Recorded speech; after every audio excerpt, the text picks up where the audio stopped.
Graça e paz, igreja. Amém. Boa noite a todos. E chegou o grande dia, né?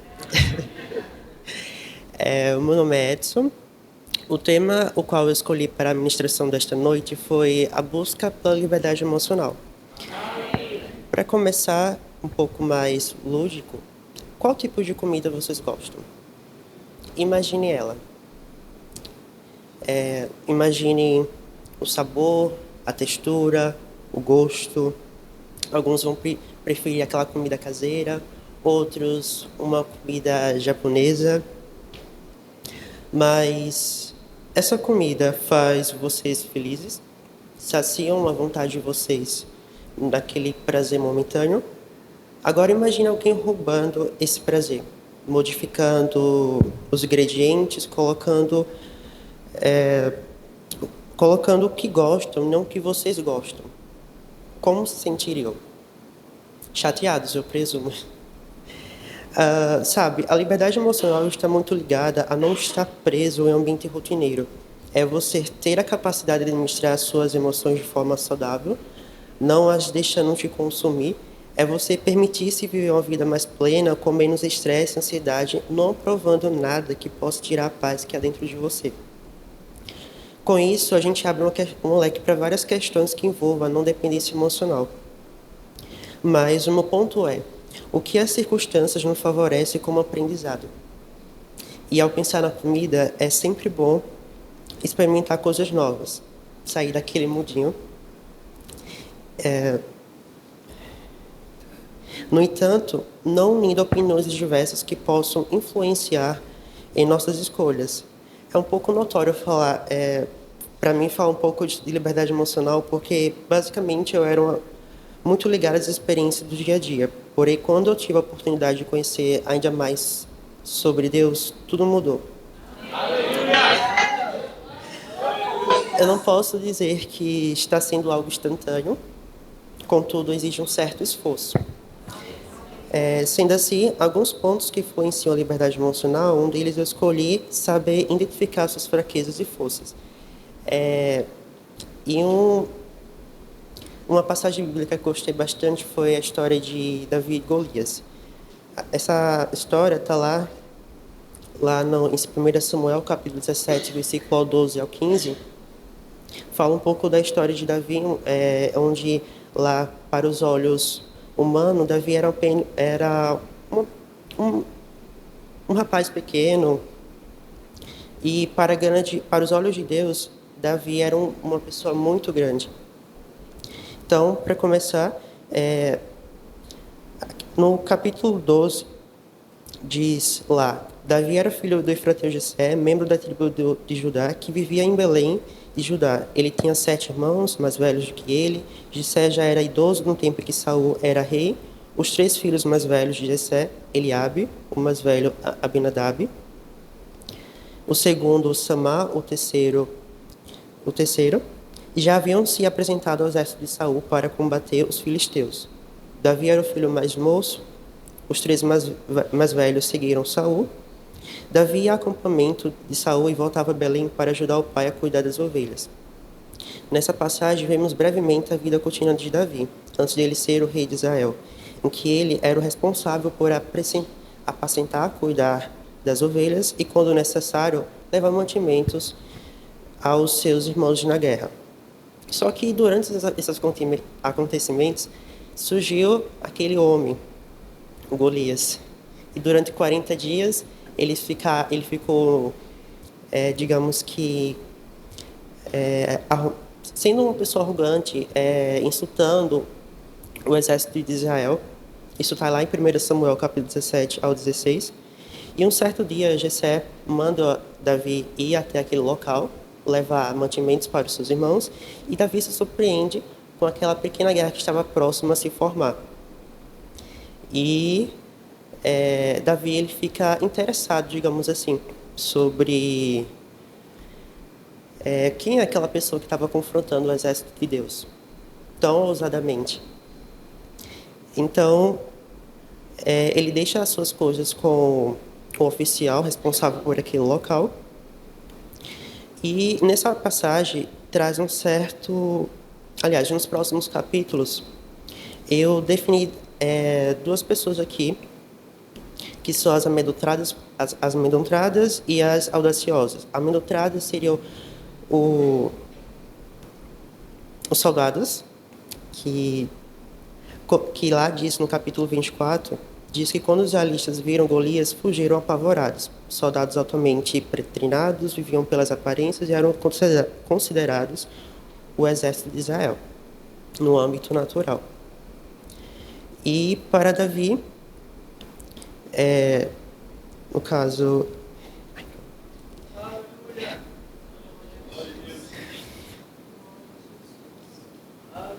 No capítulo 26, então Davi perguntou aos soldados quem estava perto dele. Que era um homem que matar esse filisteu e livrar Israel desta vergonha. Ele ficou interessado. Afinal de contas, quem é esse filisteu pagão para desafiar o exército de Deus? Aí nessa passagem vemos que Davi era um simples garoto, mas possuía uma grande determinação e coragem. Entretanto, diante desses entrosamentos, desse pensamento de Davi, seu irmão Eliabe solta um comentário um pouco rude. Ele diz: "O que é que você está fazendo aqui?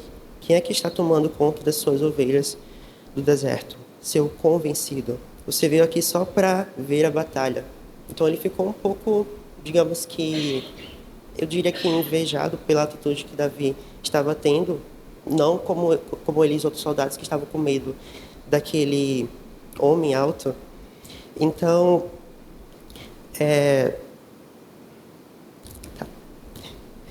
no versículo 29, Davi fica constrangido pelo que ele acabou de escutar, mas no momento algum ele pensou em desistir. No capítulo 36 e 37, há duas curiosidades quando Davi vai confrontar o rei Saul antes da batalha. Então, ele diz que tenham matado leões e ursos. Isso é quando Davi vai confrontar Golias. Tenham matado leões e ursos. Vou fazer o mesmo com esse filisteu pagão, que desafiou o exército de Deus.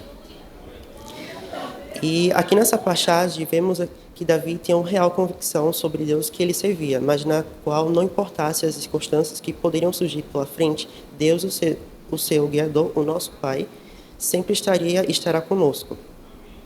E aqui vem um questionamento. Assim como Davi, o que vocês têm feito para quebrar a dependência emocional? O que te faz afastar dos propósitos de Deus para suas vidas? Vocês deixam que pessoas como Eliabe dissessem o que vocês têm que fazer e voltar para onde vocês estavam, porque assim é melhor, viver no conformismo? Ou como Davi, ser ousado e resolver encarar seus próprios desafios? Então, eu diria que, por mais que a recompensa seja algo extraordinário, sempre vai haver algo que te faça lembrar do que você já passou. Mas não devemos usar isso como sinônimo de vitória, e sim utilizar isso para alavancar o nosso sucesso. Assim como diz em Salmo 126, no versículo 5 a 8, os tempos difíceis não duram para sempre, e que aqueles que semeiam com lágrimas colherão com alegria. Então, voltando ao confronto de Davi, hoje mesmo o Senhor lhe dará vitória sobre você, e eu mataria e cortaria a sua cabeça. Então, nessa passagem, o Golias ele diz que Davi era um mero rapaz que ousava encará-lo naquela guerra. E, moral da história, Davi consegue matar Golias, se torna rei de Israel, e isso vocês já têm uma certa noção. E às vezes vão existir momentos que nossas vidas que irá fazer nos duvidar sobre o papel de Deus na solução daquela dificuldade. Da mesma forma que Golias, que humilhou o exército israelita, questionou onde está o seu Deus nessas horas. Mas não devemos recuar, porque o Espírito Santo que habita em nós nos faz mais do que vencedores. E uma pequena experiência que eu tive sobre essa questão de enfrentar um certo Golias foi quando eu tirei minha carteira de habilitação pela primeira vez.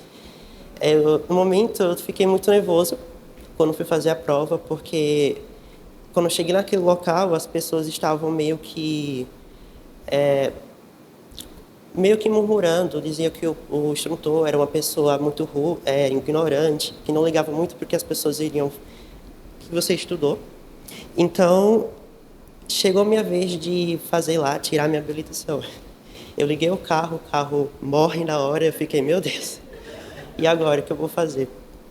Então eu respirei fundo, às vezes a gente deve respirar fundo para que Deus possa fazer coisas melhores em nossas vidas.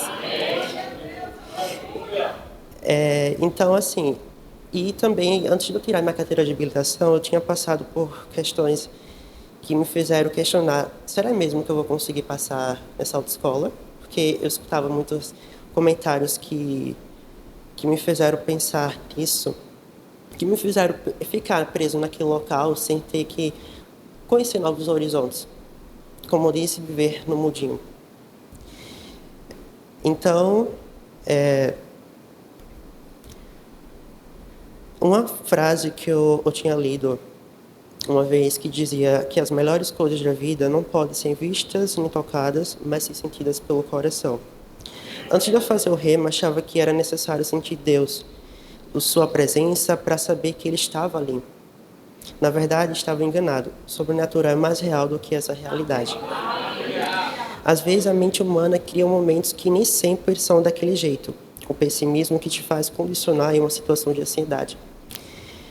Timidez, o nervosismo, e Deus prova que estamos mais cada vez enganados. E com isso eu defino 3 conceitos básicos para alcançar a liberdade emocional. O amadurecimento, saber dizer o não, algumas vezes, a gratidão, ser grato pelas pequenas coisas, até mesmo pelas grandes coisas que Deus faz em nossas vidas, até mesmo naquelas circunstâncias que a gente vê só podia ser Deus. E como a gente aprendeu também na matéria Vida de Louvor, onde a professora ela diz que até nos momentos difíceis aquele aroma da gratidão ele sobe para Deus. E ter domínio próprio, tomar fôlego, como eu disse, respirar fundo para que possa de fato fluir naquela questão. E com isso eu encerro. Em Mateus capítulo 11, versículo 28 ao 30, onde diz que venham a mim todos os que estão cansados e sobrecarregados, e eu darei descanso a vocês. Tomem sobre vocês o meu jugo e aprendam de mim, pois sou manso e humilde de coração. E vocês encontrarão descanso para suas almas, porque o meu jugo é suave e meu fardo é leve.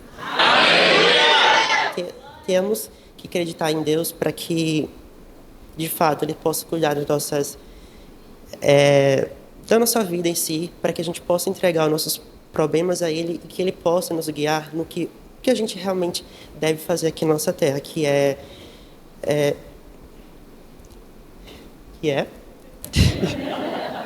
fugiu aqui a palavra, desculpa. Que é ser uma pessoa... Opa, 13 minutos. Que é ser uma pessoa guiada pelo Espírito, estar habitando em nós. É isso. Muito obrigado.